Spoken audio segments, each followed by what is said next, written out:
there everyone at Listening Books. I'm Marian Keyes and I have in my hand a purple envelope which is full of questions that you have sent for me. I don't know what's in it, so now I'm going to open the envelope and see what you want to know.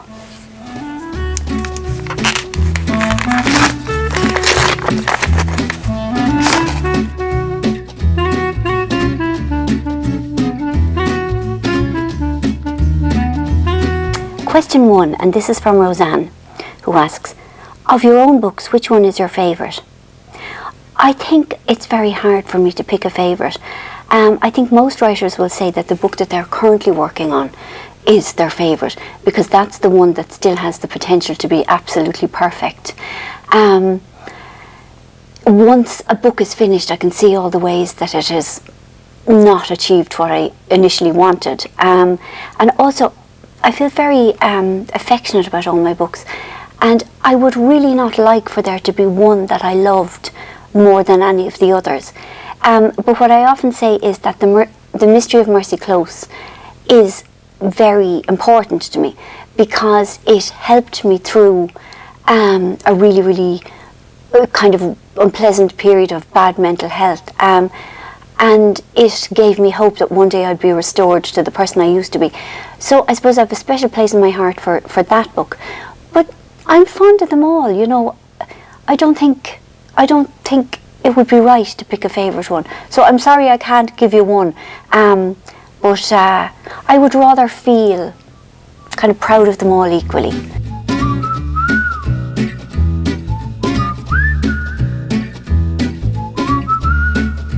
Question 2 is from Amy. Your books are reflective of everyday life for women and the trials they go through throughout their lives. Who are some strong women who have inspired you? I think, Amy, you're probably expecting or interested to know like famous people who have inspired me. I mean, obviously, Michelle Obama is one of the most amazing people on the planet because she is very strong and very inspiring, but she talks about the feelings that we all go through, you know, self-doubt and struggles within a marriage, having to put aside your own personal ambition to support your husband. I mean, I think everything about her is inspiring. The writer Brené Brown, who writes about and talks about shame, I also find her very inspiring because shame is a subject that so many of it, like toxic shame, which has impacted me an awful lot. And I think people are very uncomfortable talking about shame, and the fact that she does has given me a language to talk about it. But you know, most of the women who inspire me are ordinary women, by which I mean like that they're not famous, that they're not in the public eye, but they're, you know, they're out there and they're, you know, they're trying to be a working mother, you know, and to juggle those two different selves. Or they're in a workplace and they're very, very clever, they're very accomplished, they have many degrees, and they're in a workplace that's still dominated by men, and they have to work so much harder just to get the same acknowledgement or rewards. You know, a woman who lives in a home with, I don't know, a husband and children, and she's the one who still ends up doing the majority of the housework. It's those everyday women that are all around me, that I meet all the time, that are living in a world where the playing field is not level. And I just, you know, women who speak, who have like forgone their right to anonymity to talk about how they were raped, or women who talk about their experience of domestic violence, both with their abuser and with the police. Any woman who will talk about the inequality that they have experienced as a woman, they inspire me. And I feel, you know, I want to be their ally. And I don't think we need, you know, I don't need it to be a famous person to inspire me. Pretty much all women who who are self-declared feminists inspire me. And I mean, I know that there are some women who are very uncomfortable with the word feminist, and that's not their fault. But if they have feminist ideals, then they're one of my people. So I don't know, that's a long rambly question and answer, I mean, and I hope that's of some use to you.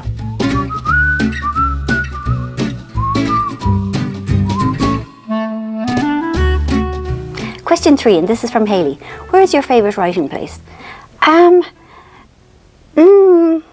mean, bed, I suppose, because bed is my safe place anyway. And, you know, I love writing, but I find it challenging. And, you know, writing is a process of creating something from nothing. And that can be sometimes very, very frightening. So, and bed is the place where I feel safest. So, yeah, I will say my bed.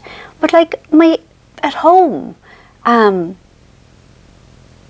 you know, I don't think I need to be, you know, somewhere beautiful in nature to be able to write. I mean, writing is just a job, and I know that sounds very ungrateful, but at the end of the day it is hard work, and the location doesn't really matter. But yeah, if my back wasn't so banjaxed, I would still write in bed all the time. Thank you.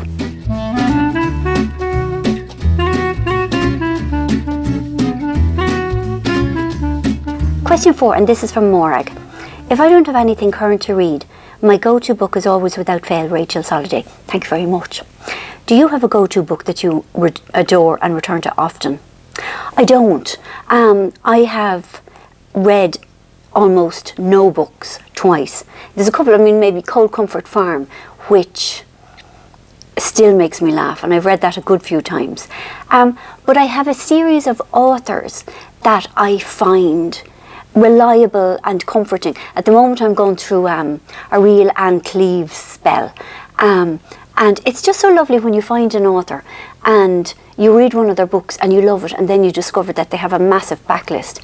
And before Anne Cleves it was Michael Connolly, and I think I like crime because there's resolution in it.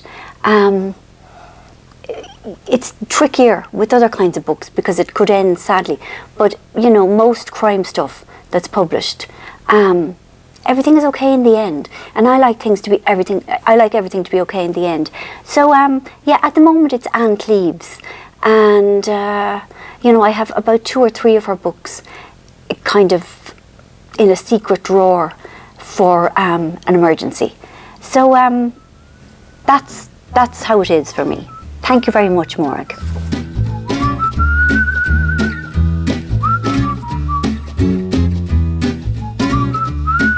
Question 5 is from Holly. Okay. In the break, you dealt with presentation of the self in public through social media and publicity spin. Do you find that expectations of you are drawn from your writing compared to how you are in reality?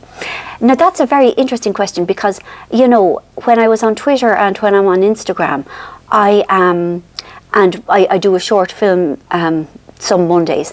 I'm very much me. I am entirely me, unvarnished. The one thing, because my books are funny, people think that I am personally very gregarious and kind of mad for the crack, like a real party animal. And the fact is, I am really very, very introverted. And I think people, you know, if I do an event, you know, a kind of a Q&A on a stage or something like that, people often get in touch beforehand and say, oh, come on, and we'll go out afterwards, and we'll go on the piss, and we'll have a great time, and we'll stay out all night, and we'll break the law and stuff. And the thing is, I don't drink, and I go to bed at 9:30 every night. Yeah, and I think people are very surprised that I am a quiet living person, and that I can be funny for short bursts of time, or I can give, you know, a certain amount of energy, but that's not a continuous state of being. So yes, I suppose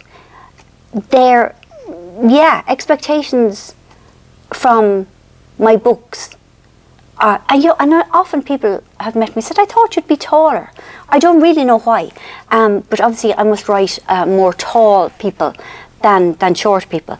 But yeah, I am not like the characters in my books, and my way of living isn't always the way that my characters in my books live.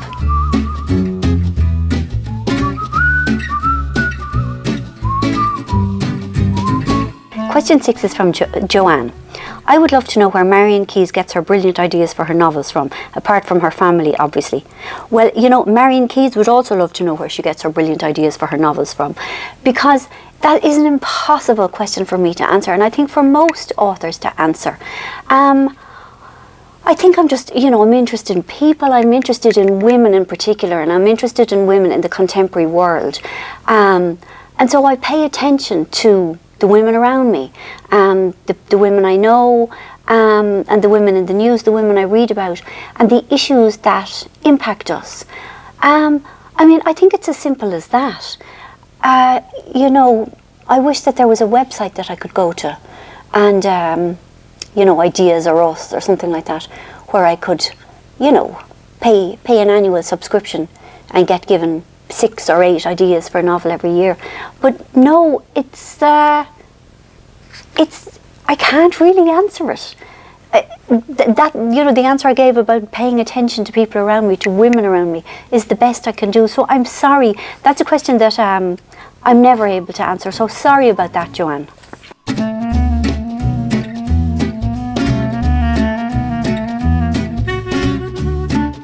Okay, question 7 is from Abby. Your description of depression on Desert Island Discs a couple of years ago really touched me. You said that writing was your rope across the abyss. Why do you think writing and reading are so important to mental health? Okay, right, this is a big question, because anyone who's going through a time of hopelessness, depression, despair, anxiety, anything that person finds to keep them going or to calm them for a certain amount of time, they should do it. I mean, it doesn't have to be writing, it doesn't have to be reading. You know, for a long time, for about 1.5 years, like, I made cakes and decorated cakes, and then I moved on to upcycling furniture, and at the moment I'm painting canvases. But also during that awful time, I watched an awful lot of telly, and even now telly is very important to me. You know, and light-hearted stuff. I mean, I used to watch Four in a Bed because there was no peril in it. Do you know what I mean? Like, nothing terrible could happen. Now, why do I think writing and reading are so important to mental health? I mean, writing, I don't know. I mean, for a lot of people, they journal through awful times. And just, I suppose, to spill out the contents of one's own jumbled, terrifying head can be like letting steam out of a pressure cooker. Reading is, you see, at the worst of times, I couldn't read. I literally couldn't. I couldn't even read magazines. You know, I would start a sentence, and by the time I got to the end of the sentence, I'd forgotten the start. So some people who are really unwell can't read, but those who can, I suppose, if you're lucky enough to find a book that magics you away from the world, then you do forget about yourself for a while, and you do leave your own tormented head and go into another space. It's like giving somebody time out from you know, incredible pain. It's like giving somebody you know, an outshot a painkiller for a while. And reading is, I suppose, it's just you and the book. You know, no other person can butt in and wreck your head. I mean, but honestly, I don't think writing and reading are uniquely important to mental health. I think if somebody is lucky to find something that helps them, then that's important. And if that thing is reading, how wonderful, because, like, there are an awful lot of books to be read. And Abby, I hope that you are doing well at the moment, and that the writing and reading continues to help you. Thank you.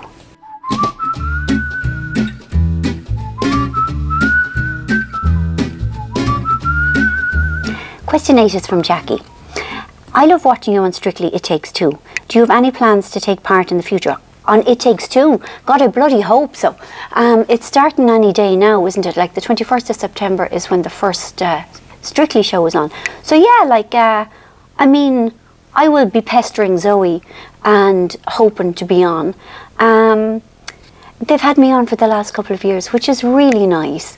So yeah, I hope so, because it's such a lovely show. You know, there are times when I love It Takes Two almost more than Strictly, and I know that that is absolute sacrilege, but it is such, Zoe is just so brilliant at what she does. Like, she is such a warm, natural, affectionate, funny, quick-witted, clever person. And she seems to like everybody, and she brings that spirit to It Takes Two. And it's just really nice to be in the studio and like getting to meet some of the dancers and some of the professionals. Like, it feels like a real privilege to be part of It Takes Two. So yes, fingers crossed, I hope so.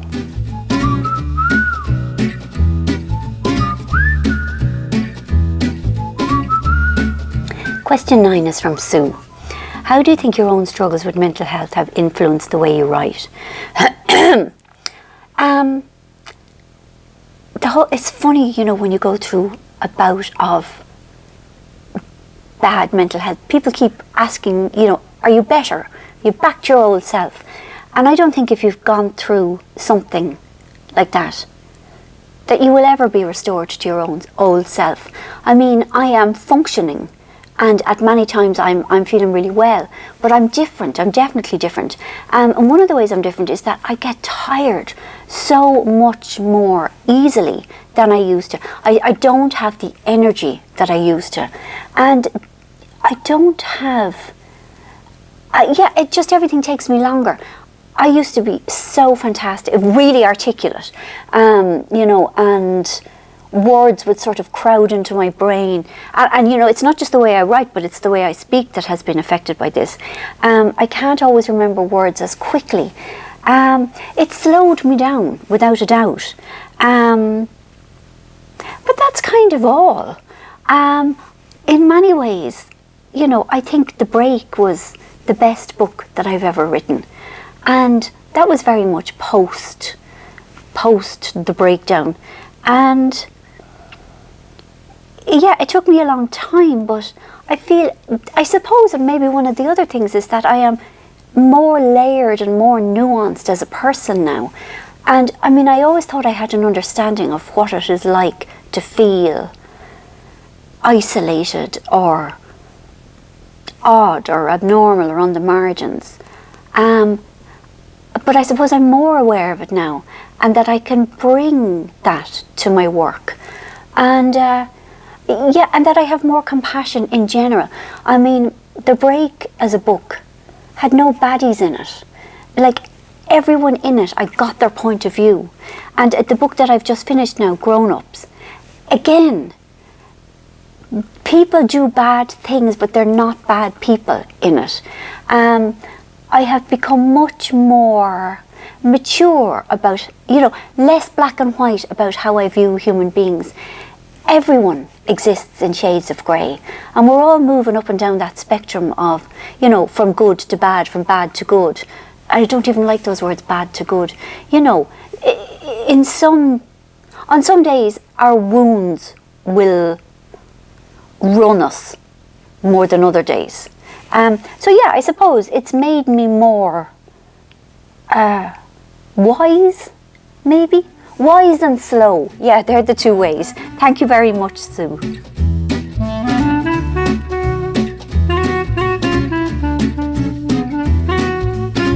Question 10, this is from Charlotte, who says, audiobooks are my everything. When writing a book, do you consider how it will sound read aloud? And do you get to choose your own narrators for your books? No, I must admit that I don't consider how it sounds read aloud. And I think maybe that's because dialogue is very important to me. I mean, I think as an Irish person, language is very important to me. And the spoken word is very important to me. You know, even when I started writing, I wrote the way I spoke. So I think I have always been a good conveyor of the spoken word. And do you get to choose your own narrators? No, I don't. I don't get to choose them. However, for the next book that I've written that's coming out soon, Grown Ups, I'm narrating it. And I have to say, it's hilarious. Once it was agreed that I would be reading it, I was doing my edits and I was looking at things, and in particular the sex scenes, and thinking, oh, mother of God. And kind of went a bit mad with the red pen, crossing out stuff, because just the thought of uttering those words aloud, like it made me focus a bit. Anyway, I put most of it back in, but it is a really different and interesting way to look at novels. Instead of reading them with my eyes, to read them with my ears, and how very different the experience is. So thank you. So as I say, I apologise for not focusing on it sooner, but I'm focused now, without a doubt.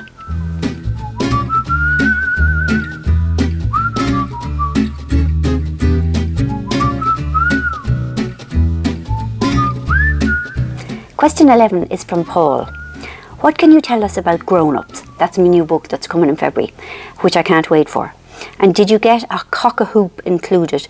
Cock-a-hoop is Paul's catchphrase. It's his signature saying. Right, I'll tell you about Grown Ups. It's about a family. It's about 3 brothers, and their various wives or girlfriends or their children. They're very glamorous as a family, and they're very close in theory. They see a lot of each other, and they're very enmeshed in each other's lives. Like, one of them does the household accounts for one of the sisters-in-law does the household accounts for the eldest brother and his wife. They're the ones with the most money. And one of the wives has a grown-up son of 22. And the story's told from the points of view of the 3 brothers, the 3 wives, and the grown-up son. And it begins at a birthday party, and they're all there, the kids and everything. And one of the wives, the middle wife, got concussion. Now, and this happened to somebody I know. She got a clatter on the head, got concussion, and for a while couldn't stop telling people what she really thought of them. Like, it didn't last long, but it did some damage. And at this birthday party, this lovely woman, Cara, who is a really decent, well-meaning, nice person, says something that she shouldn't have said. And that kind of, sets the dominoes falling. Somebody else responds to what she said with something that they shouldn't have said either. Now, at no stage do you, the reader, know exactly what has gone down, except that a lot of people are suddenly in trouble. And that's the prologue. It ends there. And then we go back 6 months earlier, and the book proceeds in kind of episodic lumps of 6 months ago, 5 months ago, 4 months ago, 3 months ago, and everything up to the present day. And you find out everything that happened, all the various alliances and all the various disagreements, and at least one love affair that shouldn't have happened. And I love the idea of it because it's so intriguing, and all the characters are nuanced, they're human, they're nice, they have shadow sides. None of them are perfect. Most of them are well-meaning, and they've all done something. So I'm sort of delighted with it, and yeah. So that's it. So I didn't get a cock-a-hoop included. I'm very sorry. It just, the opportunity didn't arise, and I apologise for it. But nevertheless, it's I'm really, really pleased with it, and I really hope that you at Listening Books enjoy it, and it will be my voice reading it to you. So thank you very much for all your lovely questions. That was lovely.